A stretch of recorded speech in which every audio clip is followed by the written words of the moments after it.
The rain hammered against the cracked window of the downtown bus shelter with a fury that seemed to mirror the desperation clawing at Ma's chest. Her 3-year-old daughter Emma slept fitfully against her shoulder, tiny fingers clutching the worn fabric of Ma's only winter coat. In her other hand, Ma held their last meal, a peanut butter and jelly sandwich she'd scraped together from the final remnants in their empty apartment before the eviction notice took effect that morning. The bread was store brand, the peanut butter thin, but it was everything they had left in the world. Chen had never imagined her life would come to this. Just 2 years ago, she'd been a promising nursing student with a bright future, living in a modest but comfortable apartment with Emma's father, David. But when David left them for someone with more potential and fewer complications, Ma's carefully constructed world had crumbled like a house of cards in a hurricane. Without his income, she'd been forced to drop out of school to work multiple minimum-wage jobs, each one barely covering a fraction of their mounting expenses. The daycare costs alone consumed most of her earnings, leaving them to choose between rent, utilities, or food, and never all three. Now, sitting in this cold, concrete shelter that reeked of desperation and broken dreams, Ma felt the weight of her failures pressing down on her like a physical force. Emma stirred in her arms, mumbling something about being hungry, and Ma's heart fractured a little more. She looked down at the sandwich in her hands,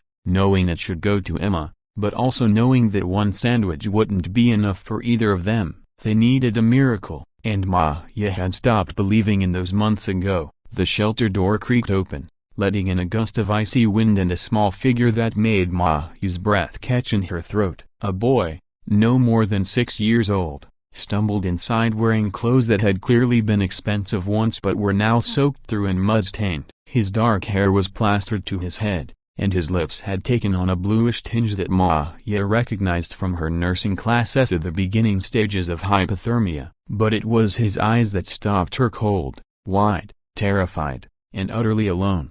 "Please," the boy whispered, his voice barely audible above the storm. "I can't find my daddy. I'm so cold." Ma felt something shift inside her chest, a maternal instinct that transcended her own desperate circumstances. This child needed help, and despite having nothing to give, she couldn't ignore that need. She gently shifted Emma to one side and stood up, her joints protesting after hours of sitting on the hard bench. "Hey there, sweetheart," Ma said softly, crouching down to the boy's eye level. "What's your name?" "Tyler," he said, his teeth chattering so hard he could barely get the word out. "Tyler Morrison. I was with Daddy at his office, but then there was a big meeting and lots of shouting, and I got scared and ran. I don't know how to get back." Ma's heart ached for this lost child. She looked around the empty shelter, hoping to see another adult who might be better equipped to help, but they were alone except for Emma, who was beginning to stir. The logical part of Ma's mind told her to call the police,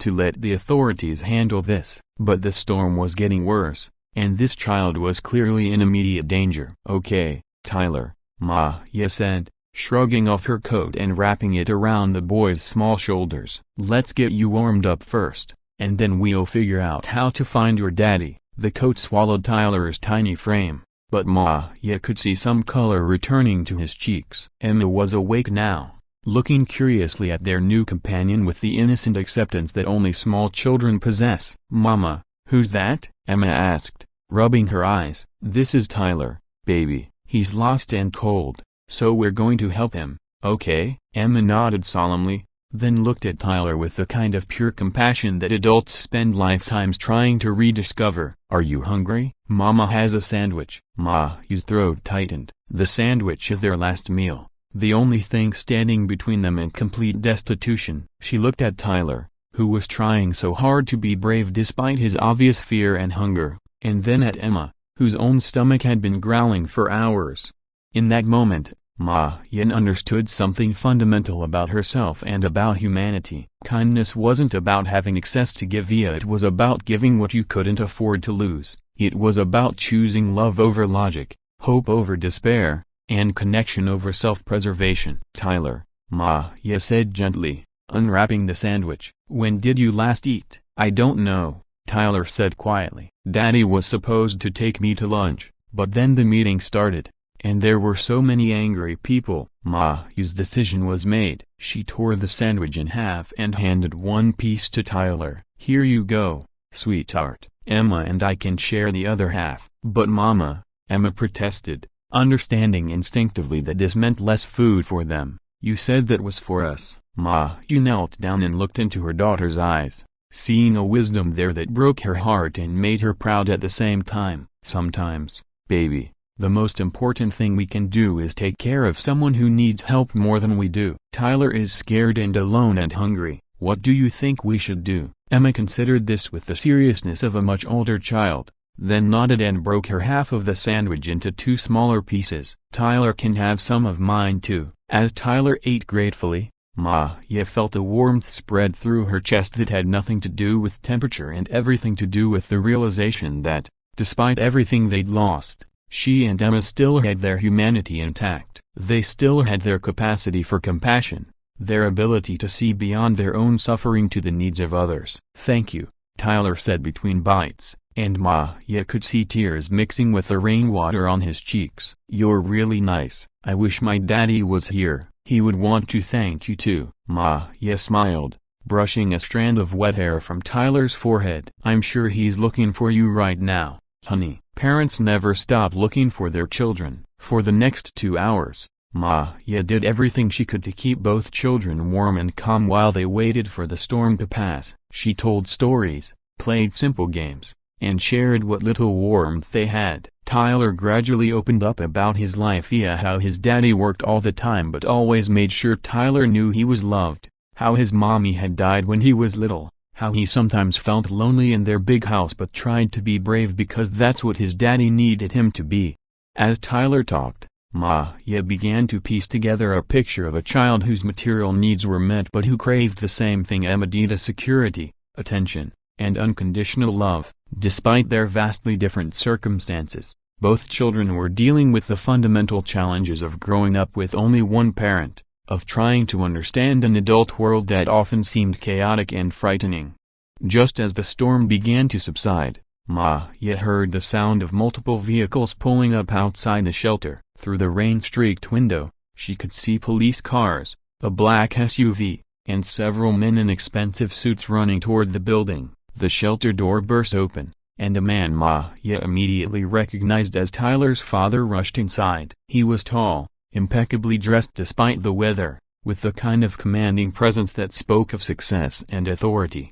But in that moment, all of that fell away as he saw Tyler safe in Ma's arms. "Tyler," the man's voice broke as he swept his son into a fierce embrace. "Thank God you're okay. I've been looking everywhere for you." "Daddy," Tyler cried, burying his face in his father's shoulder. "I was so scared, but Ma and Emma took care of me. They gave me their food and kept me warm." The Mana whom Ma now realized must be someone quite important. Judging by the entourage that had followed him, turned to look at her with eyes that held a mixture of gratitude, confusion, and something else she couldn't quite identify. "I'm Marcus Morrison," he said, his voice thick with emotion. "I can't begin to express how grateful I am. When Tyler disappeared from my office building, I was afraid I might never see him again." Ma stood up, suddenly acutely aware of her worn clothes, her unwashed hair, the smell of the shelter clinging to her skin. "I'm Ma Chen. This is my daughter Emma." Tyler was cold and scared when he came in. "We just did what anyone would do." Marcus looked around the shelter, taking in the broken window, the cold concrete, the obvious signs of their desperate circumstances. His eyes fell on the empty sandwich wrapper, and something shifted in his expression. "You fed him," he said quietly. "You gave him food." Ma felt heat rise in her cheeks. "He was hungry and scared. I couldn't just." "It was their last sandwich, Daddy," Tyler interjected with the brutal honesty of childhood. Ma said it was all the food they had, but she gave it to me anyway, and Emma shared hers too, even though her tummy was making hungry noises. The shelter fell silent except for the diminishing sound of rain on the roof. Marcus Morrison, a CEO of Morrison Industries, one of the most successful tech companies in the country, worth hundreds of millions of dollars, stared at Ma with an expression of complete amazement.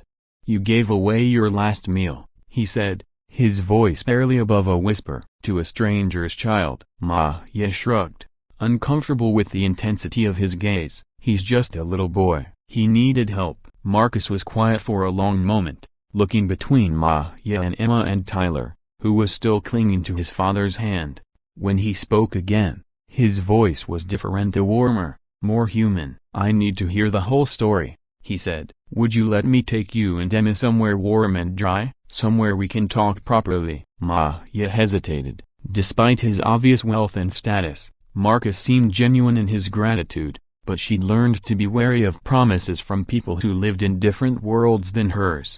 Please, Ma-ya, Tyler said, tugging on her hand. I want Daddy to meet you properly, and Emma too. Looking down at Tyler's hopeful face, and seeing the genuine warmth in Marcus's eyes, Ma-ya nodded. What did she have to lose? Their apartment was gone, their possessions minimal, and the shelter would close soon anyway. 2 hours later, Ma-ya found herself in a situation so surreal she wondered if she might be dreaming. She and Emma were sitting in Marcus Morrison's penthouse apartment, wearing warm, dry clothes that Marcus had somehow procured, eating a meal that seemed impossibly luxurious after months of scraping by. Tyler sat between them, chattering happily about his toys and asking Emma if she wanted to see his room. Marcus had listened quietly as Ma-ya told her story of the nursing school dropout, the absent father, the eviction, the series of jobs that never quite paid enough to get ahead. She'd expected judgment or pity, but instead, she saw something that looked like respect growing in his eyes. You know, Marcus said when she finished, I've spent my entire career surrounded by people who claim to care about making the world better, but when faced with a choice between self-interest and genuine sacrifice, they choose themselves every time. What you did today, that's the rarest thing in the world. Ma-ya felt tears threatening. I didn't do anything special. Any parent would have ya. No, Marcus interrupted gently. They wouldn't have, and I should know. I've been that parent. The one who's so focused on providing material security that I forget about everything else. Tyler disappeared from my office today because I was in a meeting that I thought was more important than taking my son to lunch. You gave him something I had failed to give him, your full attention, your care, your sacrifice. He paused, looking out the floor-to-ceiling windows at the city lights beginning to twinkle in the gathering dusk. I want to offer you something, he said finally. Not charity, not pity, but an opportunity. I need someone to run the community outreach program for Morrison Industries, as someone who understands what it really means to struggle, what it means to choose hope when everything looks hopeless. The position comes with a 6-figure salary, full benefits, and housing assistance. But more than that, it comes with the chance to make a real difference in people's lives. Ma-ya stared at him, certain she had misheard. I don't have a college degree. I never finished nursing school. Formal education can be completed, Marcus said. Character can't be taught. What you showed today, that's what I need in this company. That's what the world needs more of. 6 months later, Ma-ya stood in the conference room of Morrison Industries, presenting the quarterly report on their new community assistance program to the board of directors. The program had already helped over 200 families with emergency housing, food assistance, and job training. Ma-ya's background in nursing had proven invaluable in understanding the healthcare component of poverty, and Marcus had been true to his word about supporting her return to school. Emma attended the company's on-site daycare center, where she had become best friends with Tyler. The two children were inseparable, teaching each other about resilience, kindness, and the simple joy of having someone who understood your world. But the most profound change wasn't in Ma-ya's circumstances, it was in her understanding of how kindness ripples outward in ways we can never predict. That sandwich, given in a moment of pure compassion, had not only changed her life but had also changed Marcus, Tyler, and every person touched by the programs that grew from that simple act of sharing. As Ma-ya finished her presentation and looked out at the faces around the conference table, she thought about that terrible, beautiful night in the shelter. She thought about the choice she'd faced between self-preservation and sacrifice, and how choosing love over fear had opened doors she never could have imagined. The world was still full of storms, still full of hungry children and desperate parents, and moments that tested the very core of who we choose to be. But Maya had learned that in those moments, when we have the courage to give what we cannot afford to lose, we discover that we are capable of miracles, not the kind that rain down from above, but the kind that grow from human hearts willing to see beyond their own pain to the needs of others. Sometimes the poorest among us are the richest in the things that matter most, and sometimes, a sandwich shared in love can feed more than hunger. It can feed hope, connection, and the beautiful, fragile, essential faith that we are all in this together.